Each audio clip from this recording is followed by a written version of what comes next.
Today we'd like to go over the West Michigan Regional Listing Agreement and go all through it word by word so that you can know how to fill out the listing contract for a potential seller. Paragraph 1, consideration and terms of contract. The seller understands that the consummation of the sale or transfer of the property described in this agreement will not relieve the seller of any liability that the seller may have under the mortgages to which the property is subject, unless otherwise agreed to by the lender or required by law or regulation. That's in big, bold type right at the very top of the contract.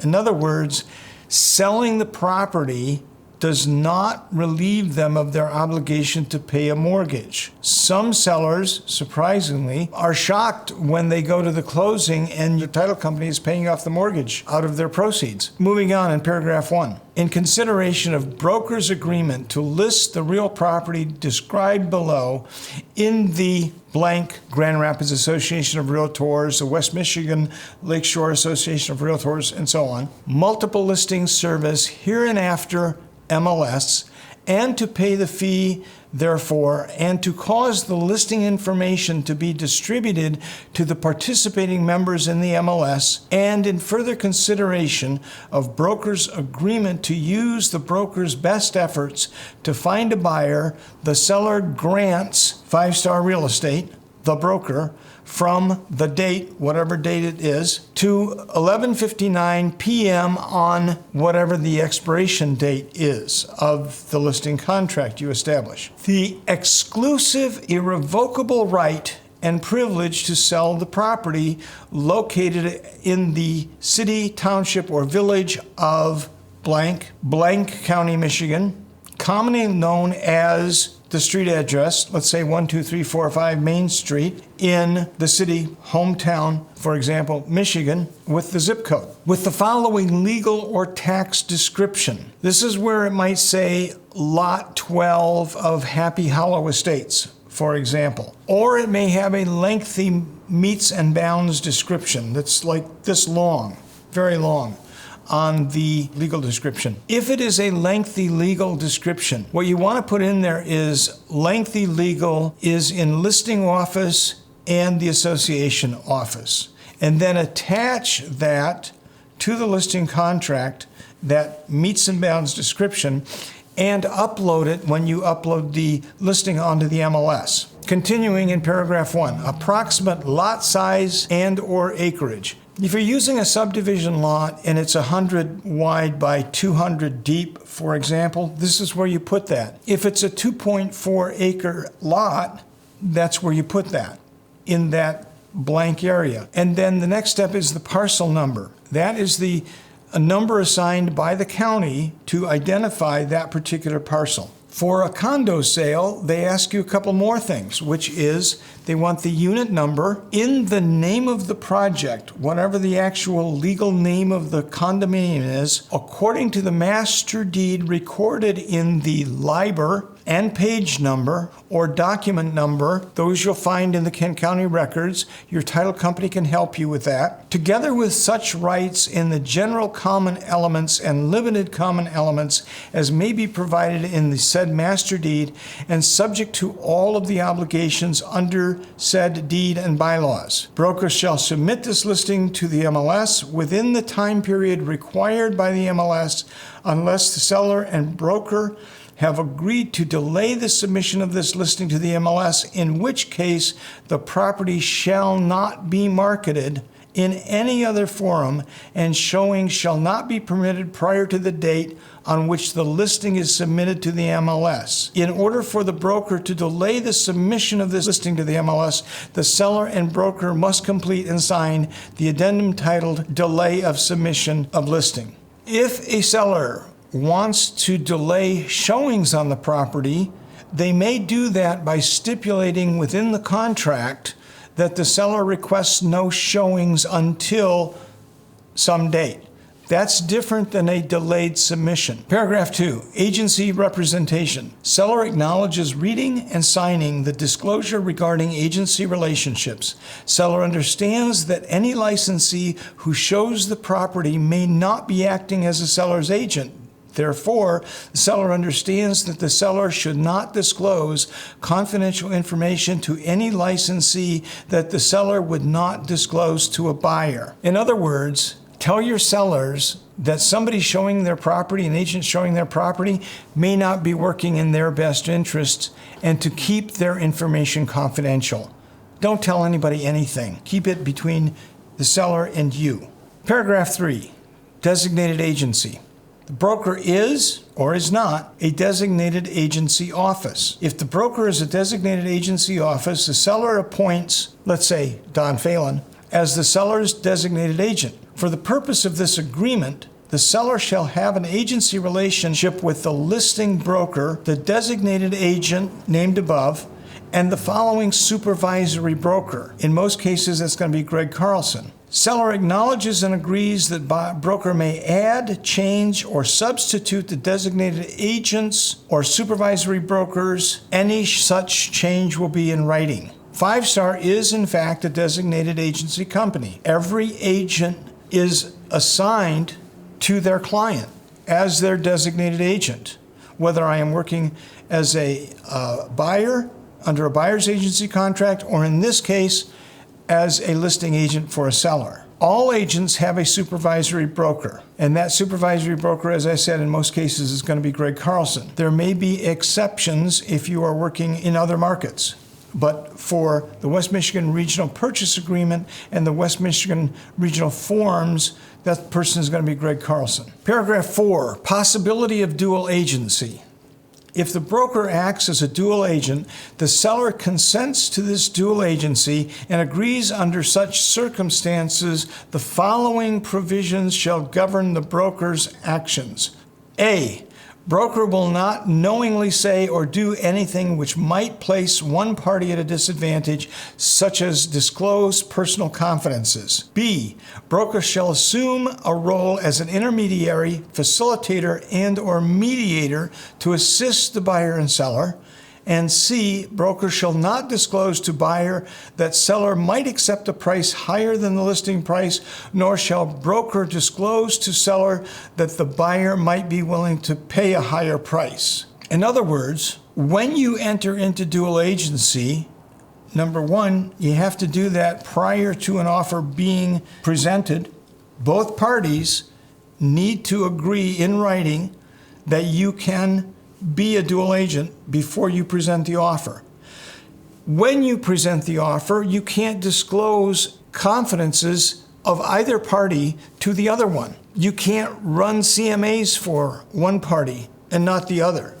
In fact, we recommend that you don't get involved in providing any information as it regards the value of the property. You have to stay completely neutral in a dual agency situation. Paragraph number 5, Land Division Act. If the property is not platted and the seller intends to divide the property for the purpose of a sale, the seller is advised that the seller must comply with all terms and conditions of the Michigan Land Division Act. Broker makes no representations regarding any of the seller's rights or obligations under the act. The seller is advised to contact an attorney regarding the seller's rights and obligations under the act. If you are listing acreage, let's say 10, 20, 30 acres, the seller needs to specify how many splits they're going to be including in the sale of the property at some point. We encourage that they contact the municipality and their attorney to identify how many splits are available for them to sell and how many they are then allowed to keep. That's information that they need to provide to us. We can't be experts in that area and guide them down the road. The municipality and their attorney should be involved in that process. Paragraph 6, fixtures and improvements. The following is not intended to be an all-inclusive list of items included with the property. All improvements and appurtenances are included in the purchase price if now in or on the property, including the following: all buildings, landscaping, attached smart home devices, lighting fixtures and their shades and bulbs, ceiling fans, hardware for the draperies and curtains, window shades and blinds, built-in kitchen appliances, including garbage disposal and drop-in ranges, wall-to-wall carpeting if attached, all attached mirrors, all attached TV mounting brackets, all attached shelving, attached workbenches, stationary laundry tubs, water softener if it is owned, and indicate whether it is rented or it does not apply. Water heater, incinerator, sump pump, water pump, and pressure tank. Heating and air conditioning equipment, window units excluded. Attached humidifiers, heating units, including add-on heating stoves and heating stoves connected by a flue pipe. Fireplace screens and inserts and grates. Fireplace doors, if attached. Liquid heating and cooking fuels, if they are owned, or is it rented, or does it not apply? You have to indicate that. TV antenna and complete rotor equipment, satellite dish and necessary accessories and complete rotor equipment if it is owned, rented, or does not apply. All support equipment for in-ground pools, screens and storm windows and doors, awnings, installed basketball board, pole and goal, mailbox, flagpoles, fencing, invisible in-ground fencing, and all related equipment, including collars, detached storage buildings, underground sprinkling, including the pump, installed outdoor grills, all plantings and bulbs, garage door openers and controls, and any and all items and fixtures firmly affixed to the property, and also includes, and there's a blank to specify additional items which may be included in the sale. Generally, what we find in here is range, refrigerator, microwave, washer, dryer, that sort of personal property, as seen at the time of showing to remain with the home, for example, but does not include. The seller may decide that they want to reserve the hostas or a chandelier or something, and this is where you would indicate that they are reserving a particular item. Bear in mind, and this is really important, that the purchase agreement supersedes paragraph 6. If the purchase agreement does not stipulate that personal property, such as refrigerators, washers, and dryers, are to remain with the property, if it doesn't stipulate it, there's no legal requirement for the seller to leave those things. When it comes to curtains, for example, the curtains may be taken, but the hardware for them has to remain. This can be very confusing, especially when you get into issues like hot tubs, and now we're seeing things like smart home devices like the Nest thermostat. Some sellers think that that's an add-on that they can take with them. It's not according to the contract. So I hope you'll really read that one carefully and understand it completely. Paragraph 7, heating and cooking fuels.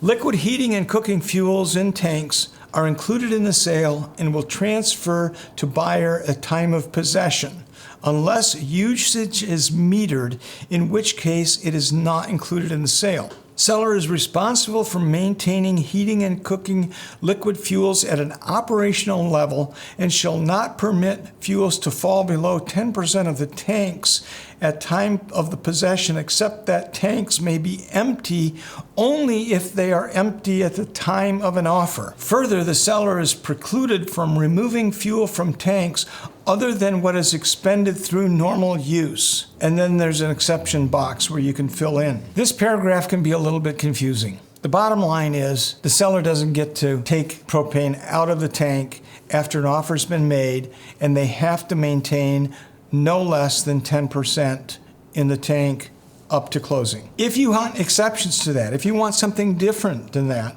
you have to write it out in the exceptions portion. Paragraph 8, sale price. Seller agrees to sell the property for the sum of, let's just say, $180,000, just to put a number in there, or with the seller's consent for a lesser sum or other terms, which price includes a seller's obligation to pay all outstanding balances on liens, encumbrances, taxes, assessment, equipment, and improvements. The term sale shall be deemed to include any exchange or trade to which the seller consents. Remember back at the beginning where it had up at the top big bold type that says they had to pay for mortgages and outstanding liens? It says it again here that whatever price they're selling for They have to take into consideration what their outstanding balance of their mortgage is and what liens may be enforced on their property. So make sure when you're listing a property that there is not more in liens against the property than the purchase price minus the selling costs will cover. Paragraph 9, terms. Seller agrees to the terms of purchase as indicated by X below, or with seller's consent for other terms, check all that apply. Cash. That means that the seller is willing to accept cash. Most of them are. New mortgage. They will accept a conventional mortgage. They may or may not choose to accept a VA, FHA, MSHA, or other type of mortgage. Let's say an RD loan, for example. It's up to them what they feel they want to entertain in terms of financing options. The third box is seller financing. Are they willing to sell on a land contract or under a purchase money mortgage? In both of those cases, a third party is going to carry the lien, if you will, for the term that is indicated on the land contract or the purchase money mortgage. For example, if I'm a seller, I may choose to sell to a buyer, but somebody else may carry the lien on the property, that the buyer will actually pay that person for a land contract payment or a purchase money mortgage payment. If your seller is able, first of all, one of the things you want to check on is whether or not they have a due on sale clause in their underlying mortgage. If they do, they're precluded from selling under seller financing. But if they are able to, they have to indicate what down payment they would require, what interest rate they would require, what the monthly payment would be that would make sure that they're not go into negative amortization, and what the early payoff is. If it's a 5-year balloon, for example, that would be have to be indicated in the purchase agreement. Finally, equity out. Formal land contract assignment or formal mortgage assumption. The key words in both of those are formal. If a buyer wants to buy out the interest of the seller from a land contract or a mortgage, that word formal means that they have to get the approval of the current land contract holder or the current mortgage holder. That's what that means. Paragraph 10, brokerage fee. Seller agrees to pay broker a fee of some percentage of the sales price or gross aggregate lease amount, or a flat fee in dollars, whichever is greater, due and payable if the property is sold, leased, or traded by broker or seller or anyone else during the listing period, including sales pursuant to options granted or contracts executed during the listing period. A prospective buyer ready, willing, and able to purchase the property on the terms specified or other terms acceptable to seller is produced by the broker or any licensee or person during the listing period. Or the property is sold or leased within, let's say, 6 months after the expiration of the listing period, including sales or leases pursuant to options granted or contracts executed within that period following expiration, to a buyer or tenant who had been shown the property during the listing period by the broker or seller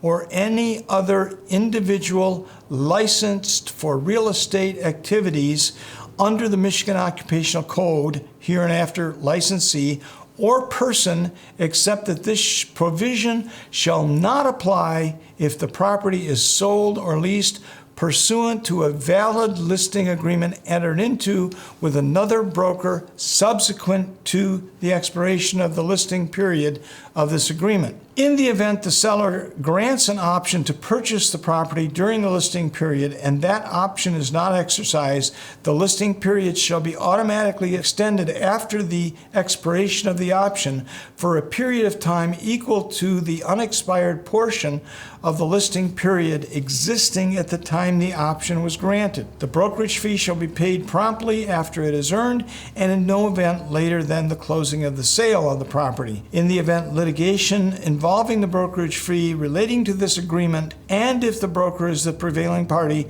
the seller shall reimburse the broker for reasonable attorney's fees and expenses incurred in connection with any such litigation, additional provisions. And there is another blank for you to fill in if there are additional provisions. I want to go back specifically to the third part of that where it talks about the protection period, where it says, or the property is sold or leased within a certain period of time after the expiration of the listing. That is only applicable if another realtor doesn't come along and list the property.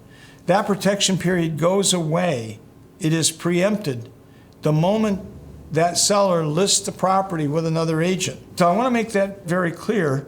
And it has to have been shown during the period of the listing contract when the listing contract was in effect, not during the protection period. Paragraph 11, participation in the multiple listing. Seller agrees that the brokerage fee may be shared by broker with any cooperating broker who participates in the sale per the following compensation schedule. Subagent of the seller. Let's pretend for a moment that you're doing a 6% total listing. If you want to share half of it with a subagent of the seller, this is where you would indicate 3% would go to the subagent of the seller, or to a buyer's agent, 3% of the sales price, or transaction coordinator, 3% of the sales price.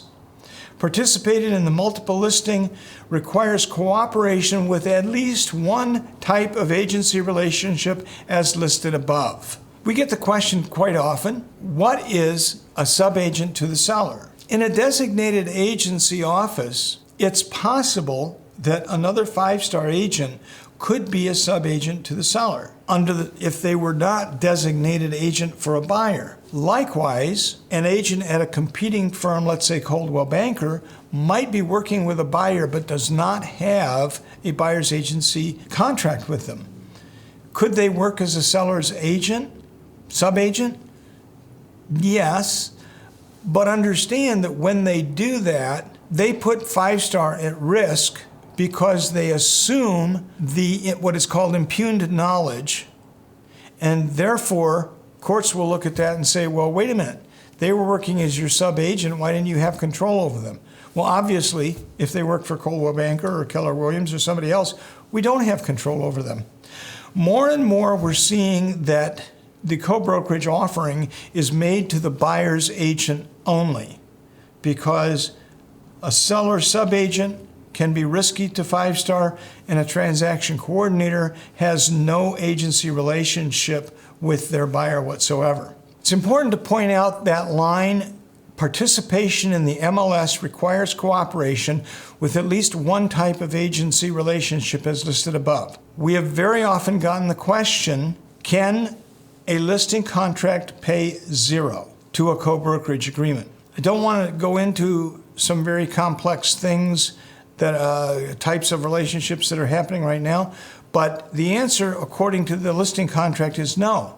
You have to offer a co-brokerage fee to one of those, a seller sub-agent, a buyer's agent, or transaction coordinator, in order for it to be put on the multiple listing. Under exceptions, if your seller does not want their home broadcast on the multiple listing, this is where you would indicate that the seller does not want their home listed on the multiple listing system. It is also the place where you could indicate seller requests no showings until some later date, a postponement of showings clause. That would go in paragraph 11, exceptions. Paragraph 12. Seller will refer to broker all inquiries about the property received during the listing period. I've seen it very often where a buyer will go up and knock on the door of a seller, start asking him questions, and the seller has a responsibility, according to this contract, that they forward that person's information to you, that they turn over all inquiries on the property to the broker in order to handle them. They do not have a right to start negotiating with the buyer that walks up and knocks on their door, period. Paragraph 13. In the event of a sale, the seller will convey or agree in writing to convey by warranty deed marketable title to the property, subject to the conditions, limitations, reservation of oil, gas, and other mineral rights, existing zoning ordinances and building and use restrictions and easements of record. An expanded coverage Alta homeowner's policy of title insurance in the amount of the purchase price shall be ordered by the seller and furnished to the buyer at the seller's expense, and a commitment to issue a policy ensuring marketable title vested in the buyer, including a real estate tax report. If the property is not an existing residential structure, 1 to 4 family, on a residential parcel or a condominium unit, then a standard Alta owner's policy of title insurance shall be provided. At the bottom of that page is the address and boxes for date and initials. Always fill those in. Paragraph 14, possession and occupancy. Possession to be delivered to buyer upon the completion of the closing of the sale. Seller shall request the privilege to occupy the property until the completion of the closing of the sale. That's possession at close. Very simple. You turn over the keys at the closing table. Or the other option is until and including the, let's say, 15th day after the completion of the closing of the sale, unless otherwise agreed in an executed purchase agreement. Seller may be asked by a buyer to pay a fee for the seller's occupancy past the completion of the closing of the sale. Occupancy subject to rights of present tenants, if any. If there are renters in the property, their rights come first. A buyer can't just close on the property and kick them out the next day. If there is somebody living in the property now that is a renter, be sure that you get a copy of the rental agreement so that you understand how long that renter could potentially stay in the property and keep your buyer out. Very often a buyer will ask a seller to pay an occupancy fee during their occupancy, let's say 15 days after closing. That occupancy fee should be paid non-refundable at closing. Also indicated on a purchase agreement is what's called tenancy and sufferance. Tenancy and sufferance means that they've gone beyond the 15 days, and usually a buyer's agent will include an amount which is accelerated greatly in order to get them out on a per day basis. Let's say $200 a day, because they're now essentially in breach of contract. So be aware of that and read your purchase agreements so that you understand what the consequences are as it regards possession. Paragraph 15, marketing. The broker is authorized to market property through any media and to record and or display interior and or exterior images. Seller consents to the placement of video and or still images of property on the internet and other forms of media. Seller acknowledges that broker has limited control over third-party marketing of the property. Broker is also authorized to place a for sale sign on the property and to remove all other for sale signs, if any. Broker is authorized to have access to the property and all parts thereof for the purposes of showing the same at reasonable hours. Broker is or is not authorized to use an electronic key combination lockbox on the property. It may be one, it may be all of those. I think that one of the important aspects of paragraph 15 is that we have limited control over third-party marketing. For example, on Zillow or Realtor.com or Homes.com, we don't have power over Zillow to put the correct information out there. We can try, but we have to explain to our sellers that we don't have control over third-party marketing. In addition to that, sometimes sellers will want you to leave their for sale by owner sign out right next to yours. Or there's a Coldwell Banker sign there from a prior listing. This contract says that you have the right to remove those, so be aware of that. The only exception to that is if you have what's called an exclusive agency relationship, not an exclusive right to sell. This contract that we're talking about is an exclusive right to sell.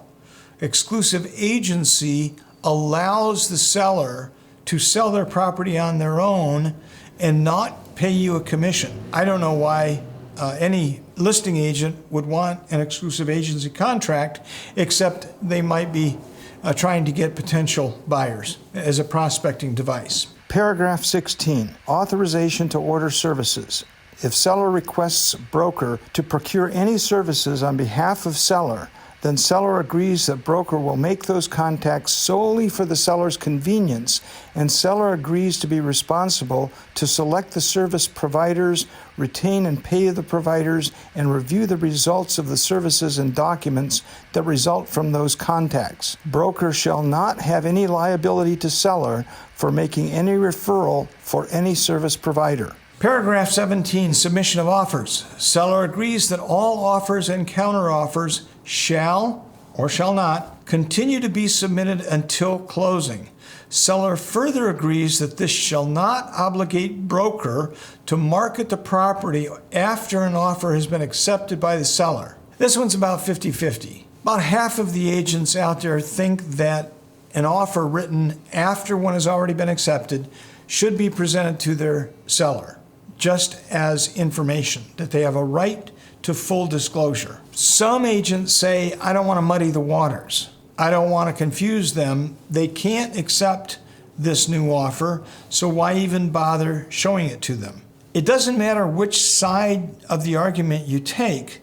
What matters is that you check the right box, and the seller has agreed that they're not going to see any other offers, or that they are going to see other offers, even though they can't accept them. It also makes it very clear to the seller that you have the right to market the property up until the point at which they accept an offer, at which point you have no obligation to continue marketing the property. That's an important paragraph, one that a lot of people miss.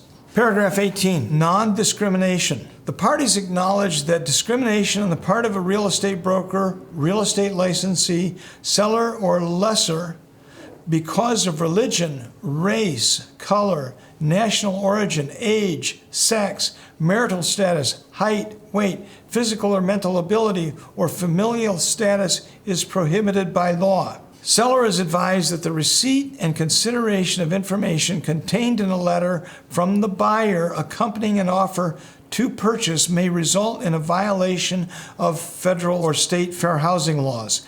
Seller directs the broker that a letter from the buyer will or will not be presented with any offer to purchase. These are what we call buyer love letters.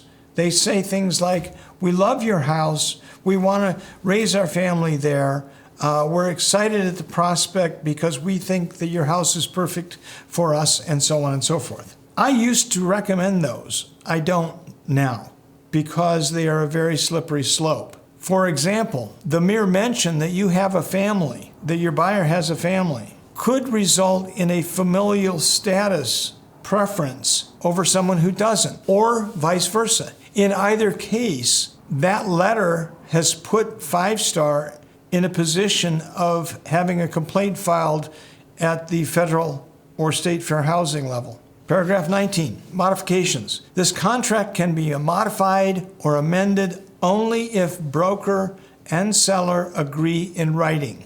Paragraph 20, seller's disclosure statement. Pursuant to Michigan law, seller will complete a seller's disclosure statement for delivery to potential buyers of the property. If the condition of the property changes, the seller agrees to immediately update the disclosure. We get this question a lot. When the seller's furnace went out last week, do they have to disclose that on the seller's disclosure form? By all means, yes. You have to fill out a new seller's disclosure and submit it to the buyer if you're in the midst of a transaction, or post it on the MLS if you're not. Paragraph 19 specifically states that. Paragraph 21, seller's representation of age of structure. Seller represents and warrants that the property was built in 1978 or later, or built prior to 1978. Paragraph 22, responsibility of sellers under Residential Lead-Based Paint Hazard Reduction Act. The disclosure requirements listed below are imposed on sellers of residential housing built prior to 1978. The sellers must disclose the presence of any lead-based paint hazards actually known to the seller. A lead-based paint seller's disclosure form for providing such information is available from your realtor. This disclosure must be made prior to the seller's acceptance of the buyer's offer. An offer may not be accepted until after the disclosure requirements are satisfied and the buyers have had an opportunity to review the disclosure language and to amend their offer if they wish. A, if the sellers are aware of the presence of lead-based paint and/or lead-based paint hazards in the property being sold, the seller must disclose any information available concerning the known lead-based paint and/or lead-based paint hazard, including the following. 1. The seller's basis for determining that lead-based paint and/or lead-based paint hazards exist. 2. The location of the lead-based paint and/or lead-based paint hazards. And 3. The condition of the painted surfaces. B. If a lead-based paint hazard is not known to the seller, the disclosure must include a statement disclaiming such knowledge. C. The sellers must provide a list of any records and reports available to the sellers pertaining to lead-based paint and/or lead-based paint hazards, copies of which must be provided to the buyers.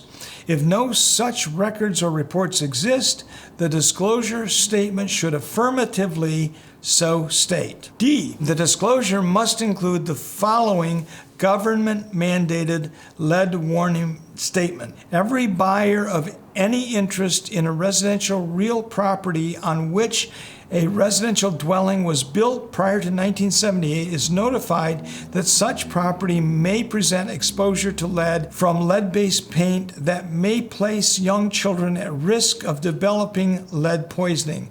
Lead poisoning in young children may produce permanent neurological damage, including learning disabilities, reduced intelligence quotient, behavioral problems, and impaired memory. Lead poisoning also poses a particular risk to pregnant women. The seller of any interest in real property is required to provide the buyer with any information on lead-based paint hazards from risk assessments or inspections in the seller's possession and notify the buyer of any known lead-based paint hazards. A risk assessment or inspection for possible lead-based paint hazards is recommended prior to purchase. In other words, if this seller knows anything about lead-based paint in the home, they must disclose it. If they don't, they have to say they don't. Sellers must provide buyers with a copy of the federal pamphlet entitled Protect Your Family from Lead in Your Home. Again, a copy of this pamphlet is available from your realtor. Sellers must permit a buyer a 10-day period unless the parties agree mutually in writing upon a different period of time to have the property tested for lead-based paint before the buyers become obligated under the purchase agreement. Paragraph 23. Disclosure of information. Sellers acknowledge and agree that the price, terms, and other details with respect to the closed sale of this property are not confidential, will be disclosed to realtors who participate in the applicable multiple listing service and may otherwise be used and/or published by that multiple listing service in the ordinary course of its business. Optional. Check if applicable. As the seller, I request that agent for owner appear in the owner's name field on the multiple listing. Some owners like to remain anonymous. Again, at the bottom of that page, there's a place for the address, date, and the seller's initials. Paragraph 24. Indemnification. Seller shall indemnify and defend the broker, broker's licensees, subagents, and other cooperating brokers and licensees against and hold harmless from any claim, suit, liability, damage, or expense arising out of any showing of the property and based in whole or in part on the condition of the property and or the improvements thereon, but excluding claims based on the intentional or negligent acts or omissions of the broker, broker's licensees, subagents, and other cooperating brokers and licensees. The seller is not going to hold 5-Star, its agents, or other brokers responsible for any representations that are not negligent or intentionally meant to misrepresent the property. Paragraph 25. consent to fees. Seller acknowledges that broker may offer placement fees, finder's fees, or other consideration from service providers who become involved in the sale of a property. Seller grants broker permission to receive such fees and/or consideration. It is acknowledged that such fees or consideration may require compliance with RESPA, the Real Estate Settlement Procedures Act. We also have a form to fill out called the Affiliated Business Arrangement Disclosure. This is where paragraph 24 is covered in that Affiliated Business Arrangement Disclosure. If you're going to use Star Title in your transaction, the Affiliated Business Arrangement Disclosure must be filled out and signed by the parties to the contract. Paragraph 26, broker's remedies. In the event seller terminates this agreement before the expiration date, the seller agrees to reimburse broker for any expenses incurred in connection with the property, including but not limited to advertising costs, title commitment fees, attorney's fees, surveys authorized by seller, or any other expenses incurred by broker regarding the property. Broker will provide a list of all such expenses to the seller within 5 days after the seller provides written notification of termination. The seller shall pay broker's expenses within 10 days after the seller's receipt of broker's itemized list of expenses. The foregoing shall neither limit nor constitute a waiver of any right or remedy of the broker under this agreement or applicable law, and shall be in addition to any claims or damages to which the broker may be entitled, including but not limited to a claim for a brokerage fee under this agreement. If you are going to intend to get reimbursed for expenses, I encourage you to spell that out under the other conditions in paragraph 30, unless you have clearly explained that paragraph 26, in which case I would ask you to get the seller's initials beside paragraph 26, indicating that you have covered that aspect of a termination of this contract. Paragraph 27, citizenship. Seller is a United States citizen, yes or no? If seller is not a United States citizen, there may be tax implications, and seller is advised to seek professional advice. Paragraph 28, fax, electronic distribution, and electronic signatures. The parties agree that any signed copy of this agreement and any amendments or addendums related to this contract transmitted by facsimile or other electronic means shall be competent evidence of its contents and to the same effect as the original signed copy. The parties further agree that an electronic signature is a legal equivalent of a manual or handwritten signature, and they consent to the use of electronic signatures. Let me be very clear. This only applies to the seller signing a document.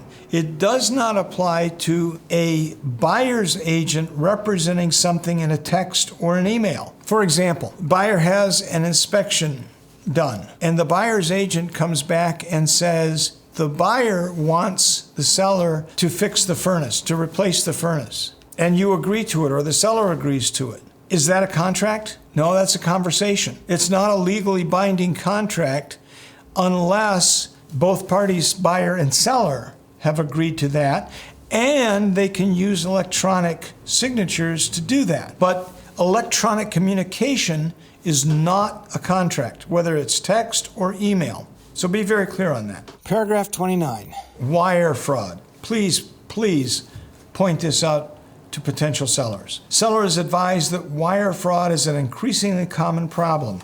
If you receive any electronic communication directing you to transfer funds or provide non-public personal information such as social security numbers, driver's license number, wire instructions, bank account numbers, even if that electronic communication appears to be from the broker, title company, or lender, do not reply until you have verified the authenticity of the email by direct communication with the broker, the title company, or the lender. Do not use telephone numbers provided in the email. Such requests may be part of a scheme to steal funds or use your identity.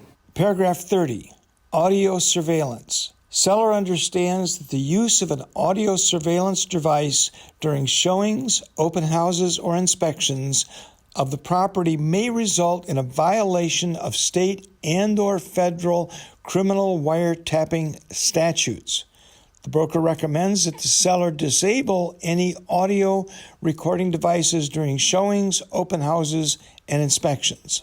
The seller is allowed to videotape so long as they are not videotaping an area where a buyer would expect reasonable privacy, specifically the bathroom. So we have to be very careful to also honor the seller's rights, but an audio recording could violate a federal statute regarding wiretapping. So if your seller is going to have audio or video, we encourage them to talk with their attorneys about potential consequences.